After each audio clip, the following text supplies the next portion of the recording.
সাবেক নৌ পরিবহন মন্ত্রী শাহজাহান খান বলেছেন, বাইরের চেয়ে ভেতরেই ভালো আছি। বুধবার ঢাকার মেট্রোপলিটন ম্যাজিস্ট্রেট মিনহাজুর রহমানের আদালতে বিভিন্ন মন্ত্রী এমপির সঙ্গে রিমান্ড ও জামিন শুনানির জন্য তোলা হয় শাহজাহান খানকেও। শুনানির সময় শাহজাহান খান কাঠগড়ার সামনেই দাঁড়ান, মনোযোগ দিয়ে শুনানি শোনেন। এ সময় তাকে শুনানির নানা সময়ে হাসতে দেখা যায়। কাঠগড়ায় অনেক আসামির সঙ্গে কথাও বলেন তিনি। শুনানির এক সময় আদালতের অনুমতি নিয়ে পানি পান করেন। শুনানি শেষে যাত্রাবাড়ী থানার 3 মামলায় নতুন করে তাকে গ্রেপ্তার দেখানো হয়।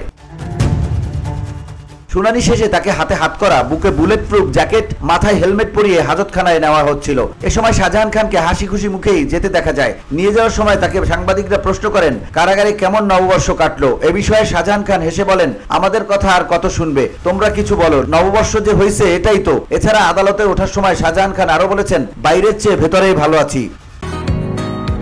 বসুন্ধরা, উত্তরা, বনশ্রী, কুড়িল ও বাড্ডা সহ রাজধানীর বিভিন্ন স্থানে অভিজাত ও অত্যাধুনিক মানের ফ্ল্যাট কেনার এক নির্ভরযোগ্য প্রতিষ্ঠান pleasant properties limited.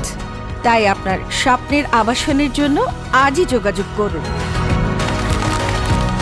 Pleasant properties limited, where destiny matches eventually.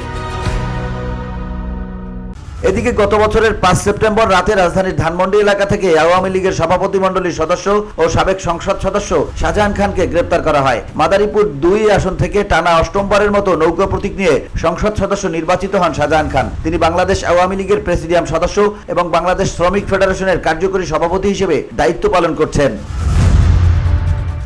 VOD Bangla news desk.